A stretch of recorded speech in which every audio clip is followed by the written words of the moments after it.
Приветствую, друзья! Сегодня мы разберем с вами один из самых резонансных вопросов современной экономики и геополитики, как Европа покупает отмытую нефть и тем самым косвенно финансирует военную машину Путина. Благодарю каждого из вас, кто поддерживает мой труд лайком, а если вы здесь впервые, обязательно подписывайтесь и включите колокольчик, чтобы не пропускать самые горячие политические и экономические новости. Несмотря на многочисленные попытки урезать нефтяные доходы России, западные санкции не смогли полностью заблокировать этот поток денег.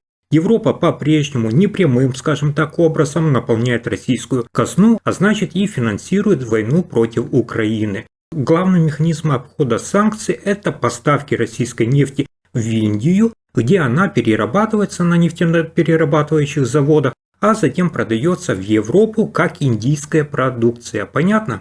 В результате реальный первоначальный источник нефти скрывается, а страны Европейского Союза продолжают покупать топливо, технически не нарушая санкций. Но нефть – это не только бизнес, друзья. Она давно стала инструментом геополитики, и Москва на самом деле умело использует этот рычаг. Чтобы вам было более понятно, я хочу немного вдаться в историю связи России и Индии. Партнерство России и Индии не возникло прямо сейчас, как говорится, на пустом месте. Оно уходит корнями в холодную войну, когда Индия выбрала политику нейтральности или, можно сказать, неприсоединения, то есть отказавшись участвовать в противостоянии разных блоков. В ответ на это Москва стала крупнейшим поставщиком оружия и военной технологии в Индию. После распада СССР военное сотрудничество не прекратилось между Россией и Индией, и Россия по-прежнему остается главным поставщиком как нового вооружения, так и запасных частей к технике советских времен. И здесь, друзья, внимание, для Индии этот союз жизненно важен. Вы меня спросите, почему? Да потому что она опасается экспансии Китая, который усиливает влияние в том регионе и имеет территориальные претензии к Индии. Поэтому Нью-Дели, это столица Индии, продолжает поддерживать теплые отношения с Москвой, надеясь, что это сдержит амбиции Пекина. Но вот нефтяной вопрос – это также отдельная история. Еще в июле 2024 года индийский премьер-министр Нарендра Моди лично поблагодарил Путина за поставки нефти, отметив, что это помогает сдерживать рост цен. Затем я хочу вам напомнить, что эта тема обсуждалась и спустя месяц, когда Моди совершил визит уже в Украину. На тот момент Индия уже обогнала Китай и стала крупнейшим импортером российской нефти. Однако официально Нью-Дели продолжает отрицать какую-либо политическую подоплеку роста закупок. Министр иностранных дел Индии заявил, цитата, «Просто существует рыночная стратегия покупки нефти, вот и все». Но действительно ли это так? Действительно ли это чисто экономический вопрос, как заявляет руководство Индии? Многие эксперты называют такое заявление лицемерным, ведь покупка нефти – это не просто бизнес. Это спасательный круг для Путина, который позволяет финансировать войну в Украине и поддерживать российскую экономику, несмотря на санкции. Я вам чуть дальше приведу эти цифры, и вы сами это все увидите. Когда Моди прибыл в Украину, тогда президент Украины Владимир Зеленский после встречи с ним сказал: «Вы можете остановить Путина и его экономику». Я вам хочу, друзья, напомнить и привести несколько важных цифр, что Индия – это один из крупнейших мировых потребителей нефти, и ее зависимость от импорта играет ключевую роль в глобальном нефтяном рынке. Около 85% всех потребностей страны покрывается именно за счет импорта, что делает ее вторым, друзья, крупнейшим импортером нефти в мире. И, внимание, третьим по объемам потребления. А теперь, друзья, следите внимательно за цифрами и как все изменилось за последние 3 года. Итак, еще в 2021 году Индия ежедневно закупала 4,2 миллиона баррелей нефти, и ее основным поставщиком были на первом месте Иран 24%, второе место Саудовская Аравия 16% и США 10%. И, внимание, Российская Федерация всего лишь 2%. Запомнили? 2021 год, Россия всего лишь 2%. Но всего за 3 года ситуация кардинально изменилась. К середине 2024 года суточный импорт нефти в Индию увеличился с 4,2 до 4,8 миллионов баррелей. И, внимание, Россия в нем достигла с 2% до 41%. Это беспрецедентный, конечно, рост, который явно обусловлен ценовым фактором и политическими изменениями на мировом рынке. Так как же, друзья, Россия смогла воспользоваться западными санкциями? После вторжения России в Украину Запад ввел строгие ограничения на торговлю российскими энергоносителями. В частности, во-первых, запрет на все морские поставки нефти, и он был введен большинством западных стран. И, во-вторых, в декабре 2022 года страны G7 ввели потолок цен в $60 за баррель. Но, вопреки всем ожиданиям Европейского Союза, эти меры не привели к полному прекращению экспорта, а наоборот, они открыли новые возможности для таких стран, как Индия, которые начали скупать российскую нефть по рекордно низким ценам. Просто невероятно. А теперь еще от меня для вас немного цифр. И внимательно следите за развитием ситуации. Только за первый год после введения эмбарго поставки российской нефти в Индию выросли, насколько вы думаете? Аж в 13 раз. Следите, 2021-2022 годы импорт составил менее $2,5 миллиардов. 2022-2023 годы сумма сделок подскочила до $31 миллиарда, то есть в 13 раз. Дальше следите за мыслью. 2023-2024 закупки увеличились примерно с 31 до 140 миллиардов долларов. То есть за 3 года поставки российской нефти возросли с 2,5 до 140 миллиардов долларов. Просто невероятно. Вот вам как работают санкции. И давайте посмотрим теперь на экономический эффект для самой Индии. Он тоже оказался колоссальным просто. За 2 года страна сэкономила от 13 до 25 миллиардов долларов. Просто за счет того, что начала активно закупать дешевую российскую нефть вместо своей диверсификации поставок. А сейчас, друзья, самое интересное и то, что на самом деле показывает, как работают эти санкции Европейского Союза. Такой рост импорта нефти из России повлиял не только на энергетический баланс Индии, но и на ее экспорт. Экспорт, друзья, нефтепродуктов. В 2023 году страна поставила на мировой рынок топлива на 86 миллиардов долларов, что и вывело ее на второе место среди крупнейших экспортеров нефти в мире. И здесь, внимание, главными бенефициарами этого процесса стали именно частные нефтеперерабатывающие компании. В первую очередь это Reliance Industries, это индийская компания, крупнейший холдинг страны и крупнейший в мире НПЗ. И еще одна компания, Nayara Energy, тоже индийская нефтеперерабатывающая компания, но это завод, который 49% акций которого принадлежит российской Роснефти. Обе эти частные компании работают по долгосрочным контрактам, в отличие от тех же государственных НПЗ, которые закупают нефть на спотовом рынке. И как вы понимаете, друзья, это подтверждает, что именно две эти компании имеют наиболее тесные связи с российскими поставщиками и извлекают, соответственно, максимальную выгоду из санкционного обхода. А теперь еще интереснее, как же Европа и США покупают вот эту отмытую российскую нефть? Несмотря на все запреты и несмотря на все возможные санкции, Европа и США продолжают оставаться ключевыми потребителями индийских нефтепродуктов. За 2024 год экспорт очищенных нефтепродуктов из Индии составил около 210 миллиардов долларов. И здесь самое парадоксальное в том, что основными импортерами этого топлива остаются на первом месте именно страны Евросоюза, второе это США и третье это Великобритания. Просто невероятно. Еще раз повторяю, это самые крупные импортеры Евросоюз, США и Великобритания. Таким образом, через закупку нефти в Индию, то есть напрямую через тот же теневой флот танкеров, Россия смогла обойти санкции и продолжает получать миллиардные доходы от торговли энергоресурсами. Индийские компании закупают нефть у России, а затем переработанное топливо продают в Европейский Союз, США и Великобританию. И Европа сама, того не осознавая, продолжает подпитывать российскую военную машину через закупку топлива, прошедшую переработку в Индии. Интересно то, что эти лазейки были допущены, скорее всего, намеренно. Вы меня спросите, почему? Да потому что западные государства просто-напросто боялись, что слишком жесткие меры приведут к резкому скачку цен на энергоносители и спровоцирует экономический кризис у них в странах. А кому же хочется получить кризис, который затем может поставить на колени всю Европу? Никому.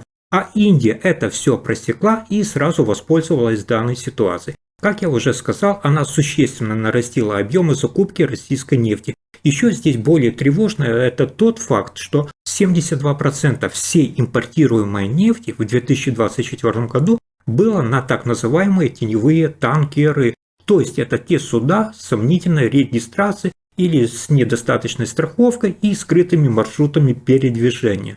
Этот, скажу так, теневой флот и стал тем ключевым элементом схемы обхода европейских санкций, позволяя Москве продолжать поставки сырой нефти в обход установленных ограничений. Понятно? Особенно показательно является здесь ситуация с поставками дизельного и авиационного топлива. В 2024 году страны Европейского Союза получили из Индии 13% всего морского импорта этих нефтепродуктов. Это еще на 20% больше, чем годом ранее. Также еще более тревожным выглядит рост закупок с 3 крупнейших индийских нефтеперерабатывающих заводов, которые работают на той же российской нефти. По сравнению с прошлым годом объем их экспорта в Европейский Союз увеличился еще на 58%. Все это подтверждает, что несмотря на введенные санкции, европейские страны фактически продолжают закупать топливо российского происхождения, лишь пройдя этап переработки за пределами России. Да, для Европы формально этот процесс остается в рамках закона. Однако, как вы понимаете, такие подставки на самом деле подрывают саму суть санкционной политики Евросоюза и стран G7, которая по задумке должна была ограничить финансовые поступления в российский бюджет и, соответственно, ослабить его возможности для продолжения военных действий. Спустя, как видите, 3 года после введения санкций становится здесь очевидным, что эти меры оказались недостаточно эффективными. Таким образом, Индия, которая сместила Саудовскую Аравию с позиции главного экспортера топлива в Европейский Союз, не только продолжает активно закупать российскую нефть, но и увеличила объемы ее доставки через танкеры, которые находятся под санкциями. Это позволяет Москве продолжать экспортные операции, несмотря на все ограничения, несмотря на все санкции, и находить новые лазейки в санкционном режиме. Друзья, разрешая таким третьим странам, как Индия, Турция, реэкспортировать нефтепродукты, произведенные из российской нефти, сам Европейский Союз фактически помогает Кремлю компенсировать потерю европейского рынка. И при этом интересно то, что Брюссель прекрасно об этом все осведомлен, что такие схемы вообще существуют.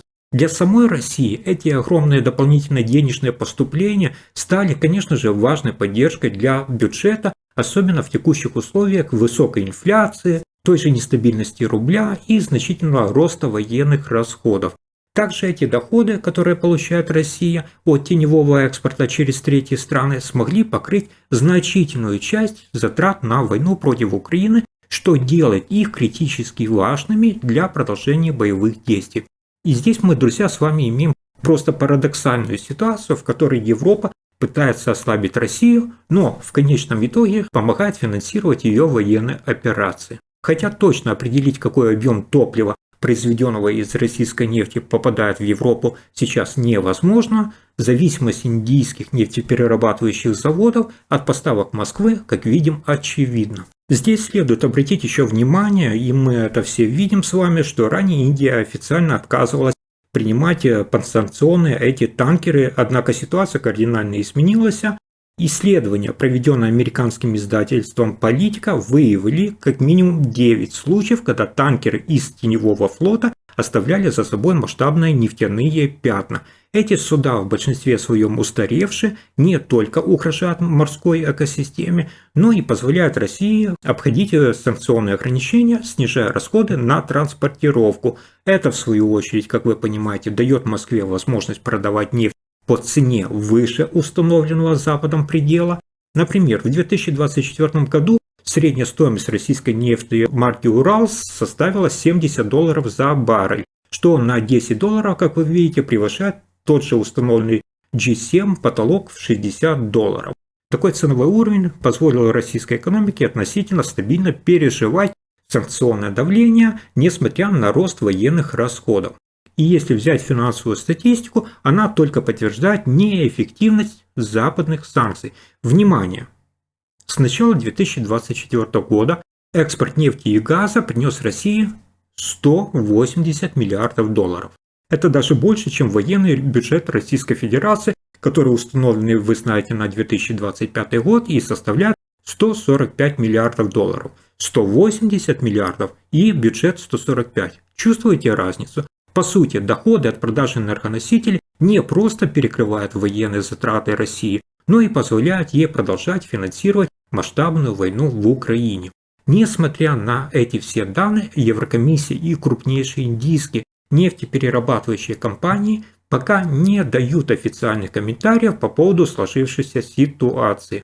Однако аналитики сходятся во мнении, что если Европейский Союз действительно намерен ослабить военную помощь России, ему необходимо просто-напросто принять более жесткие меры. В частности, запретить импорт нефтепродуктов с индийских нефтеперерабатывающих заводов, которые закупают российскую нефть, а также ограничить операции с теми заводами, где есть доля российских компаний. Все как бы казалось просто.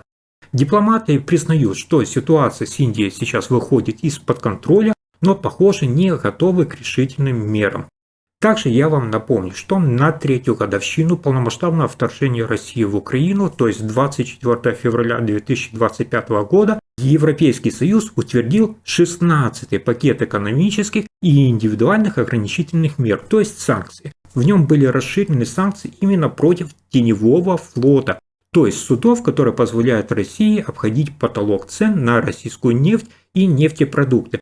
Доступ в порты и запрет на предоставление услуг, связанных с морскими перевозками, коснулись еще 73 судов из третьих стран.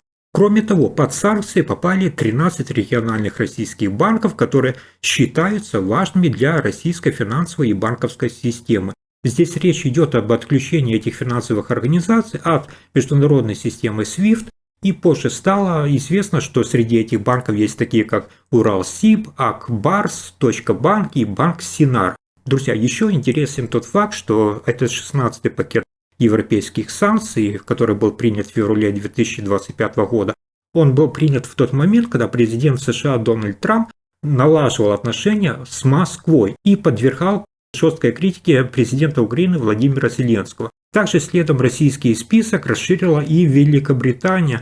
Он пополнился на 107 позиций. Это был самый большой пакет санкций с начала войны России против Украины. Об этом говорится в сообщении на сайте британского правительства. Санкции нацелены на военные цепочки поставок, доходы, которые подпитывают войну, и бизнес, который приносит прибыль Кремлю. Также вводятся ограничения еще на 40 судов теневого флота, которые перевозят российскую нефть. Друзья, я постарался кратко показать лишь один из множества примеров того, как финансовые потоки продолжают подпитывать российскую военную машину, несмотря на все европейские санкции против России. А как вы считаете, действительно ли Европа не осознает, что покупает отмытую нефть через Индию, или это все-таки осознанная политика Евросоюза в угоду, скажем так, экономическим интересам? Напишите свое мнение в комментариях, будет интересно услышать вашу точку зрения.